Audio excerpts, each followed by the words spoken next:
The Beatles, John, Paul, George and Ringo, four lads who shook the world. But the big moment for them is when I went over to Hamburg and got work in Hamburg. So much so that I drove them to Hamburg because they were that broke. I had a minibus. And they worked there for 2 months, which was extended for another 2 weeks. They were there almost 6 months before they came back to England. By that time, they were made.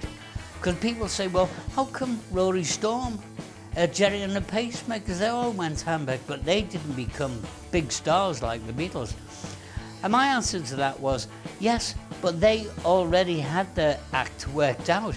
The Beatles were only started off, so Hamburg was their school to learn how to be a Beatle.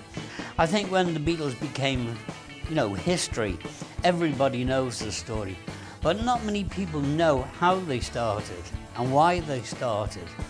I can remember I had a coffee bar downtown called the Jacaranda, and I can still see Paul McCartney and John coming back after a gig.